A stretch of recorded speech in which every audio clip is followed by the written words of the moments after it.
So, hello everyone. Another beautiful Sunday again. It seems to be the consensus that I mostly do my filming on Sundays. Today we're doing something a little bit different. We are actually putting a receiver on a 2019 Dodge Ram 1500 Classic Tradesman. So when I was researching this endeavor, I found there was some videos. Some of them weren't very helpful, so I thought, I might as well make a video and just show you how I do it. I've never done one like this before. It's a little bit different, but I'm sure it'll be a learning curve for all of us. So let's learn together. All right, here we go.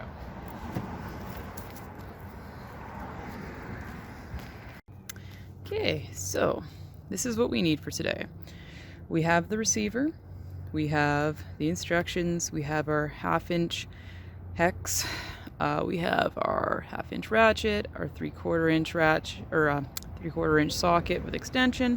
We may not need the extension, and we have our torque wrench. So this is what I'm talking about: receiver, all our hardware, ratchet, extension, socket. This guy here, this is what made it so I didn't do this right away. I don't actually have this size. It's one of the sizes I don't have. 1/2-inch drive with a hex 1/2-inch. And then we have our torque wrench. So first things first, we have to actually physically drop the spare tire down, which is not hard from what I've gathered thus far. We just come over here, we come down here, we take the jack out. So all you do is undo this guy. I already loosened it off. This somehow comes out. Oh, there we go. So see, there you have it. Just comes out from down here. I'm very OCD. I like to make sure I don't lose things, so I'll just put that guy back on. All right. So this is what we need to take the tire down, as well as if you had to, say, put a spare on. So we come back over here. And I'm going to get this all set up for us, and then I'll turn you back on, so bear with me. Okay, so once it's assembled, you just have this guy that slips on to here. It's not actually attached, it slips on. And then it has a joint there. And then this little guy there, which I forgot to mention, is going to go at the end. It's usually in the vehicle's glove box or in the center console. And what we're going to do is stick it through this hole right down here. Let's see here. So if I get my flashlight.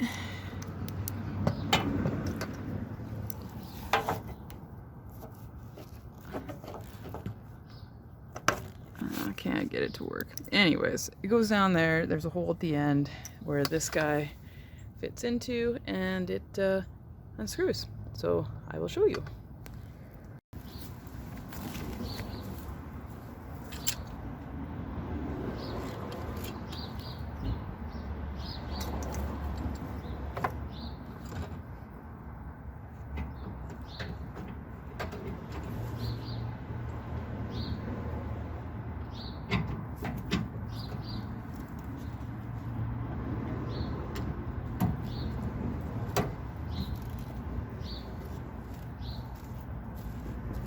So the reason we have to do this is because the hitch will not fit in properly.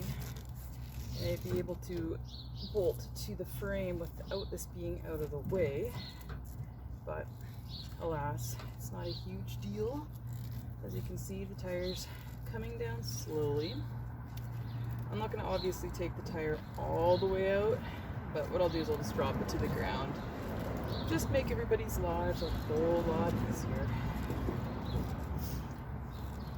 And if anybody's wondering, well, why am I doing this? I don't own a trailer or anything like that. It's actually because we're hoping to get a travel trailer. And maybe down the road, a small flat deck for the Jeep, in case I want to take it to a bogging event or something fun like that over the weekend once COVID's done and over with. But, you know, for a couple $100 to have the availability and capability of towing something if need be is quite priceless, rather than having to, you know, have someone come and having to pay them money to do it, you know, all that groovy stuff. All right, that should be good.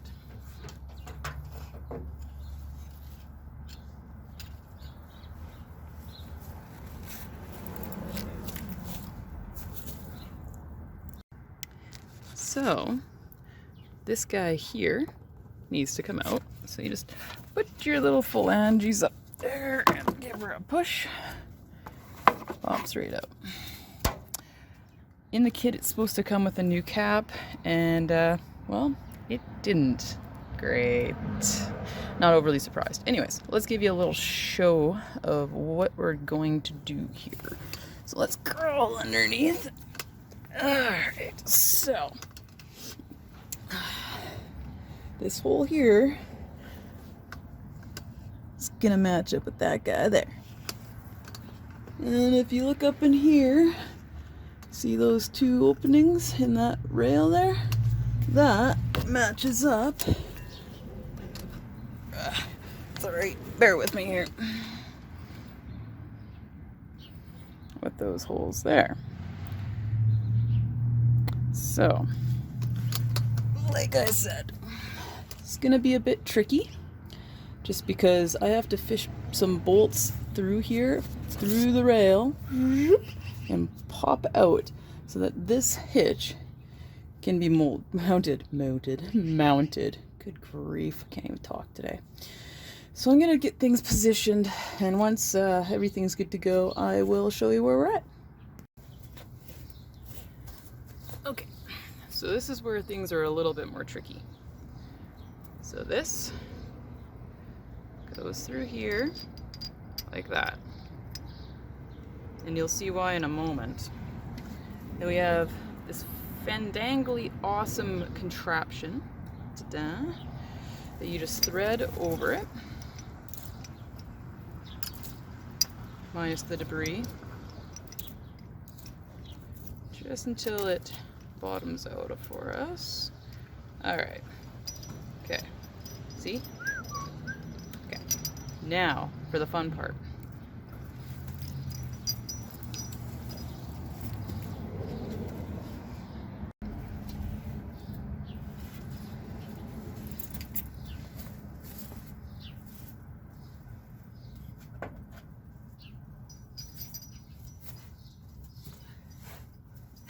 Alright, so there's holes on each side of this rail here.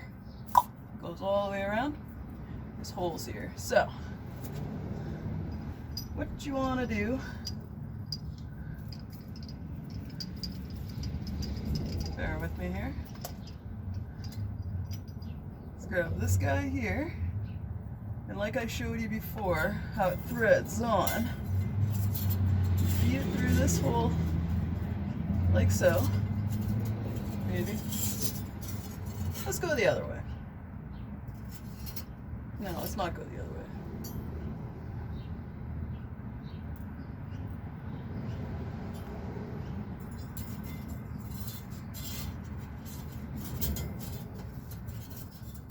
Alright.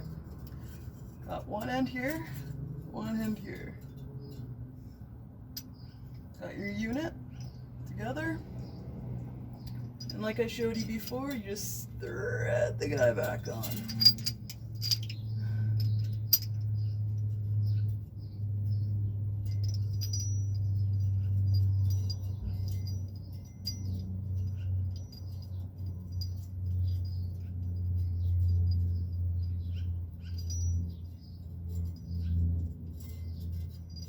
Okay.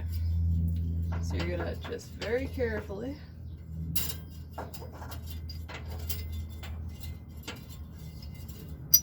screw things up.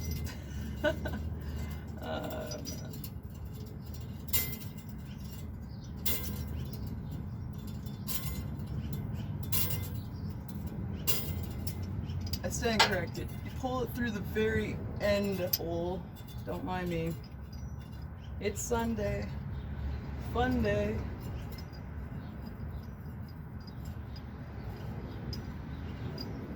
Okay, bottom it out like we did before.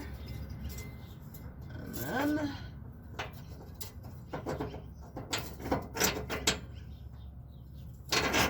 just very carefully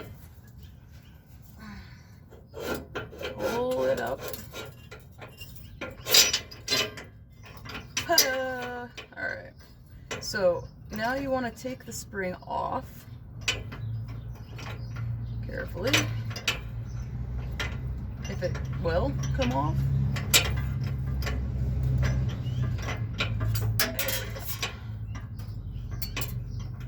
Now, just want to be very, very, very mindful not to drop the bolt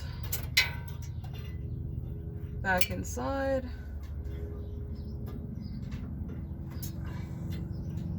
Okay. Grab your nut.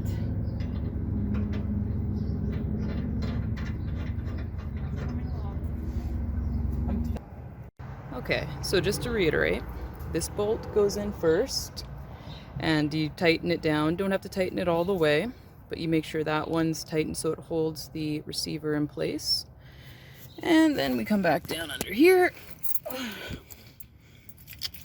and we fished those two guys through each end, down that, and then through there. And just remember, you feed the spring fishing line through and then you connect the bolt like I showed you. So these are all tightened down, not to torque specs as of yet, but just to give you an idea of how she looks so far. Okay, so last but not least, obviously I torqued it down to the manufacturing specs. With this hitch, there's two different specs. One for the carriage bolt and the other for the two bolts underneath. Now, I'm not going to give you the specs that I use, being that it seems like a lot of trucks are all different with their hitch specs, and I don't want you using the wrong spec. So with the instructions, it will give you the two different specs. So please, please, please, please torque to those specs specifically for your truck and hitch. Don't just guess, because you're towing a lot of weight with this guy, and we don't want you or anybody on the road to get hurt. But with that said, this is in. Everything's hooked up. Off camera yesterday, I actually put in the electric brake controller. There's so many videos online for that I didn't feel that it was really necessary to show you guys. It's pretty straightforward. With these newer trucks, you have a plug-and-play harness. So you order the specific harness for your specific vehicle, make, model, year, etc., and then plug it right into electric brake control, mount it to your dash, the end. With this truck, it's got the two different plugs, which is great. Saves me from having to get an adapter. And yeah, it's really quite easy. Just make sure you do what the instructions say. Like, I can't stress this enough. When you're towing, 3,000 to 15,000 pounds worth of weight down the road, I don't want you to get hurt or anybody else get hurt. So full disclaimer, follow the instructions, don't guess. Anyways, this is the Dodge. Next video will either be Franken Jeep or the tractor. We'll see. This weather's really nice, so I'm very, very motivated right now to do more videos. Anyways, have a great day, and we'll see you soon.